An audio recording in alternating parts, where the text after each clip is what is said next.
made out of tin. Yes. They gave us magic. They gave us innocence. And for millions of us, The Wizard of Oz wasn't just a movie. It was the first time we believed in something bigger than ourselves. We grew up with those songs. We followed the yellow brick road. We cried when Dorothy missed home and smiled when she clicked her heels. But what if the real pain wasn't in Kansas or Oz, but on the set itself? Behind the curtains of one of Hollywood's most iconic films, a darker truth was playing out. One that involved pills, fire, heartbreak, and endings that no child ever saw coming. Some of the actors were barely more than children. Others were already broken when they arrived. And by the time the curtain closed, many would never find their way back. In this video, we uncover what really happened to 9 stars of The Wizard of Oz. Some died tragically. Some were forgotten. Some were lost long before they were ever gone. So stay with us, because if you think you know The Wizard of Oz, you're only seeing half the story. Backhand index pointing right. Subscribe to the channel to keep these stories alive. The legends, the losses, and the lives Hollywood tried to hide. Judy Garland, Dorothy Gale. She didn't just carry The Wizard of Oz. She was Oz. Her voice gave it wonder. Her eyes gave it hope. Her face, barely 16, became the face of a generation's dreams. But behind that perfect image was a girl slowly falling apart. She smiled on screen while starving off it. She danced while her body ached. She made the world believe in innocence, while hers was quietly stolen. From the outside, it looked like stardom, but inside, it felt like control. Her meals were measured. Her weight was monitored. Her energy was manufactured. Pills to keep her going. Pills to make her stop. And the message was always the same: be perfect or disappear. She didn't get to grow up. She was sculpted, scheduled, and sold, until the line between the girl and the product blurred beyond repair. The Wizard of Oz turned her into a legend, but it also trapped her in time. She was always Dorothy to the world, even as her real life spiraled further and further from the yellow brick road. 5 marriages, public breakdowns, a voice strained by pain, a heart worn thin by expectation. In 1969, in a small flat in London, Judy Garland died alone. A barbiturate overdose ended the long, exhausting performance. She was 47. The same day, a tornado touched down in Kansas. It was the cruelest poetry. She gave us magic, and we gave her pressure. She gave us a dream, and we watched her unravel. And now, all that remains is the song, drifting from somewhere over the rainbow, where maybe, just maybe, she finally found rest. Margaret Hamilton, the Wicked Witch of the West / Almira Gulch. She was every child's nightmare: green skin, black hat, that piercing voice shrieking, "I'll get you, my pretty." But Margaret Hamilton wasn't evil. In fact, she was once a kindergarten teacher. And the scariest thing about her performance in The Wizard of Oz is how much of it nearly cost her her life. She took the role when others turned it down, afraid of damaging their image. But Margaret embraced the challenge. She didn't mind being the villain, so long as she could do the job right. What she didn't know was how dangerous that job would become. During the scene where the Wicked Witch disappears in a burst of flame, a trapdoor malfunctioned. The fire erupted too soon. Her copper-based green makeup caught fire. Her costume melted into her skin. She suffered second and third-degree burns to her face and hands. Production stopped. And then, not long after, it resumed. No press conference. No apology. Just more makeup and a promise she'd never be asked to work with fire again. She recovered, but the scars, physical and emotional, remained. Children feared her for decades. Parents crossed the street. Strangers whispered. To undo the damage, Margaret later appeared on Mr. Rogers' Neighborhood to explain that the witch was only a character, and that behind it was a woman who loved animals, adored kids, and fought for teachers' rights. She never stopped working, but she was never given another role that came close. She carried the witch with her, whether she wanted to or not. Margaret Hamilton died of a heart attack in 1985 at the age of 82. To generations, she'll always be the Wicked Witch. But behind the green paint was a woman who burned, bled, and smiled through it all, just to do what she loved. Clara Blandic, Aunt Em. She was the face of home, the quiet strength waiting on the porch, the woman Dorothy longed to return to. And yet, In the end, Clara Blandic had no home of her own to return to. She played Aunt Em with warmth and restraint, anchoring the Wizard of Oz in a kind of worn, familiar love. It was a small role, but a lasting one. For many, she was Kansas. But while Dorothy clicked her heels and found comfort, Clara's real life unraveled slowly and in silence. She had no children, no headline fame, just a long resume of supporting roles, 118 films in total, almost all forgotten by the time she retired. Her body, once strong from years on the stage, was wrecked by arthritis. Her eyesight was failing. Independence, the one thing Hollywood didn't take from her, was now slipping away. On Palm Sunday, 1962, Clara went to church one last time.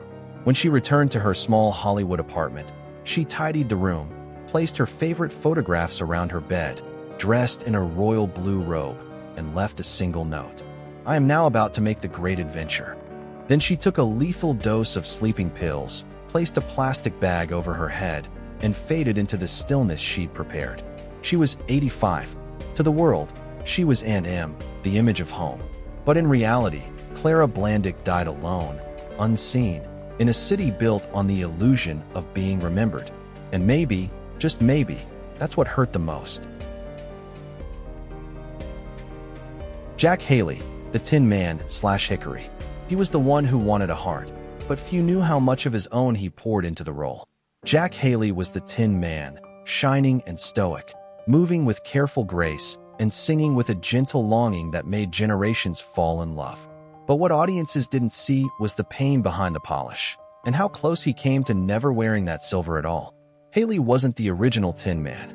The role first belonged to actor Buddy Ebsen, who was hospitalized after inhaling toxic aluminum powder used in the makeup.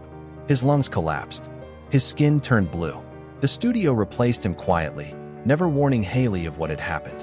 A new formula was created, aluminum paste this time, but it still wasn't safe. Within days, Haley developed a severe eye infection that nearly blinded him. Filming was halted while he recovered, and when he returned, the suit was no less suffocating. He couldn't sit down in it. He couldn't sweat through it. He could barely breathe, but the show had to go on. Haley never complained. He did his job, smiled in photos, sang his lines, and yet he knew deep down, without the Wizard of Oz, no one would remember him. "It was awful," he once said of the experience. "You couldn't have fun. I had to drag myself to work." Still, he called it the role of a lifetime. Because in Hollywood, pain is just part of the costume. Jack Haley died of a heart attack in 1979 at the age of 81. The man who asked for a heart was taken by his own. And in that, there's a kind of poetic sadness. Because maybe the Tin Man did feel too much after all. Frank Morgan, the Wizard/Professor Marvel/the Doorman/the Cabbie/the Guard. He wasn't just the wizard. He was everywhere, behind the curtain, beside the carriage, guarding the gates. Frank Morgan didn't play one character in The Wizard of Oz. He played 5. He was the face of Oz, the voice of power, the man who promised magic and revealed he had none. And yet, behind his many disguises, Frank Morgan was perhaps the most honest performance in the entire film. A man pretending to be more than he was, just to be loved. Born into privilege in 1890, Frank didn't chase fame out of desperation. He came from wealth, had education, connections, but he chose the stage. And what he brought to the screen wasn't arrogance. It was gentleness, warmth, and a twinkle in the eye that said he understood how silly it all was. He was beloved in Hollywood for playing eccentric, kind-hearted fools. But off camera, there were whispers of a lonelier man, a heavy drinker, a soft heart weathered by years in a system that celebrated charm but ignored pain. Still, he kept working, kept smiling, kept hiding in plain sight. Even his wizard costume carried a strange twist of fate. The worn coat he wore was discovered, years later, to have once belonged to L. Frank Baum himself, the author of Oz. Pure coincidence? Or something more poetic? Frank Morgan died in 1949 of a heart attack, just 59 years old. He was in the middle of filming Annie Get Your Gun, cast as Buffalo Bill. He never finished the scene. He gave Oz its voice, its wonder, its illusion. But when the curtain fell, he, too, was just a man behind the magic. Bert L, the cowardly lion/Zeke. He roared like a beast, trembled like a child, and made millions laugh with every stammer and whimper. Bert L's cowardly lion was a thunderstorm of emotion, loud, frantic, tender, absurd. But behind the fur and the growl was a man who spent his entire life fighting one quiet fear, the fear of being forgotten. Born Irving Larheim in 1895, Bert dropped out of school at 15 and clawed his way up through the grit of vaudeville and burlesque. He became a Broadway star by sheer force of will, rubber-faced, explosive, irresistible. But film? Film wasn't kind to that kind of energy. The camera flattened him. Hollywood didn't know what to do with a man who was born to play to the back row. The Wizard of Oz gave him immortality, but it came at a cost. His lion costume was made of real lion pelts, weighing nearly 100 pounds. The heat was unbearable. The makeup cracked, stank, and glued itself to his skin. He sweated through every line, could barely move, couldn't eat in costume, but he kept performing, desperate to make every moment count. After Oz, Lar returned to the stage, the only place he felt alive. He continued working for decades, but he never fully escaped the shadow of the cowardly lion. It became both his crown and his cage. In 1967, while filming the night they raided Minsky's, Bert L died of pneumonia, brought on by shooting a scene in the freezing cold. What no one knew at the time, what even he didn't know, was that he had terminal cancer. He went out still trying to make them laugh. Bert L was never really cowardly. He was brave in the way only a performer can be, stepping out, night after night, never knowing if the world would applaud or turn away. And in the end, he got the one thing his character so desperately wanted, to be remembered. Ray Bolger, the Scarecrow/Hunk. He moved like he had no bones, flailing, tumbling, dancing like gravity was optional. Ray Bolger didn't just play the Scarecrow in The Wizard of Oz, he became him, loose-limbed and wide-eyed. He brought a strange kind of poetry to a pile of straw. But behind the charm and choreography was a man who spent his whole life trying to prove he was more than just a punchline. Born in Boston in 1904 to Irish-American parents, Ray didn't come from wealth or status, he came from rhythm. Vaudeville stages raised him, trained him, broke him in. He danced with joy, but also with precision, discipline, obsession. His body was his instrument, and he bent it to his will. When MGM first cast him as the Tin Man, he begged to switch roles. The Scarecrow was who he felt he was, and when he got it, he gave everything. The makeup left marks on his face for weeks. The costume itched and trapped heat. The schedule was punishing, but Ray never let it show. Every move was art. Every stumble was crafted. He made clumsiness look like grace. After Oz, Bolger worked steadily in film, then retreated to the stage where he felt truly seen. He had his own sitcom, guest starred on everything from The Love Boat to Little House on the Prairie, and co-hosted the documentary, That's Dancing, with Judy Garland's daughter, Liza Minnelli. But despite the long resume, he was always introduced the same way. The Scarecrow. Some actors run from typecasting. Ray embraced it, but it's hard not to wonder if, like his character, he sometimes questioned whether anyone ever saw the man beneath the mask. Ray Bolger died in 1987, 5 days after his 83rd birthday, from bladder cancer. The last of the core Oz trio to go. The one who wanted a brain, but danced like he already had a soul. Billie Burke, Glinda the Good Witch. She descended in a bubble, glowing, graceful, untouched by chaos.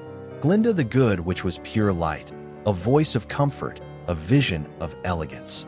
But Billie Burke, the woman inside that sparkling gown, knew the shadows just as intimately as the spotlight. Born in 1884 to a world-famous circus clown, Billie's early life was anything but glamorous. She grew up on the road, lived in dressing rooms, and learned quickly that performance was survival. But with her red hair, crisp diction, and fluttering charm, she rose from vaudeville stages to the toast of Broadway and married into power. Her husband was none other than Florence Ziegfeld Jr., the man behind the Ziegfeld Follies. For a time, she lived like royalty. Then came the crash of 1929. The fortune was gone. Her husband died just 3 years later. And Billie Burke, once America's social darling, found herself working again. Not for legacy, for survival. Hollywood didn't give her leading lady roles. It gave her wealthy widows, flustered aunts, comic relief wrapped in pearls and powder. And she played them perfectly. That trademark high-pitched voice, that nervous energy, that air of detachment. It was a persona built on layers of reinvention. And in The Wizard of Oz, she turned it into magic. Glinda wasn't just a good witch. She was Billy's rebirth, a chance to be remembered not as a fading society woman, but as a beacon, a fairy godmother who asked nothing in return. She made the impossible feel safe. Billy Burke died of natural causes in 1970, at the age of 85. No scandal, no tragedy, just a quiet farewell from a woman who had once ruled Broadway, lost everything, and still managed to float through cinema history wrapped in pink tulle. To children, she was a dream. To women of her era, she was a survivor. And to Hollywood, she was the proof that grace, once earned, never really fades. Charlie Grapewin, Uncle Henry. He didn't sing. He didn't fly. He didn't sparkle or roar. But Charlie Grapewin gave The Wizard of Oz something no special effect ever could: truth. As Uncle Henry, he was quiet, steady, and weathered. The kind of man who didn't need magic to matter. And maybe that's because, by the time he stepped onto that set, Charlie had already lived a dozen lives. Born in 1869, yes, the 1800s, he started out as a circus performer, an aerialist twisting through the air before most of his co-stars were even born. He acted on the vaudeville circuit, wrote plays for himself to star in, and didn't even make his first real mark in film until he was nearly 60. Hollywood didn't discover Charlie Grapewin. He outlasted it. When he finally arrived in Oz, he was already a familiar face. He'd played grizzled farmers, lovable drunks, stubborn grandfathers. And right after Oz, he took on what many consider his greatest role, Grandpa Joad in The Grapes of Wrath. No makeup, no tricks, just heartbreak carved into his voice. Grapewin never courted fame. He didn't chase headlines. He was a craftsman, not a star. He and his wife, Anna, were married for 47 years, until her death. They had no children, just each other. In 1956, at the age of 86, Charlie Grapewin died of natural causes. Fittingly, it was the same year The Wizard of Oz was broadcast on television for the very first time. Millions of children finally saw him for the first time, just after he was gone. He may not have clicked his heels or faced flying monkeys, but Uncle Henry reminded us that real magic is sometimes just being there. Solid, reliable, human. And that, in the end, is what makes us want to go home. They gave us Oz, a world of wonder, where scarecrows danced, lions roared, and magic lived in every frame. But off-screen, their own journeys were far less enchanted. Judy Garland, the radiant girl who sang about rainbows, spent her life chasing one she'd never quite reach. Ray Bolger, the scarecrow who wanted a brain, lived long enough to see his own genius underappreciated. Jack Haley, the Tin Man with a gentle heart, battled illness and obscurity. Bert L, our cowardly lion, masked deep insecurity behind laughter. Frank Morgan, who played the wizard himself, lived a life as layered and mysterious as his many roles. Billy Burke, Glinda the Good Witch, ended her days in quiet seclusion, far from the glamour of the Ziegfeld Follies. Charlie Grapewin, Uncle Henry, died the same year Oz premiered on television, never knowing the legend it would become. Clara Blandic, Aunt Em, left behind a chilling suicide note, her body found alone in a Hollywood apartment. And Margaret Hamilton, the Wicked Witch of the West, endured decades of typecasting and physical scars from fire on set. 9 names, 9 lives, 9 fates forever tied to a film that refuses to age. The Wizard of Oz gave us fantasy, but their stories gave us something deeper, a haunting reminder that behind every bit of movie magic, there's a cost. Fame is fleeting, legends fade, and sometimes, the people who gave us dreams died chasing their own. Sparkles, if this journey through Oz's forgotten souls moved you, don't let their stories vanish into the past. Backhand index pointing right, subscribe to the channel, leave a comment below, and help us keep their memories alive. Because behind every classic film are real lives worth remembering.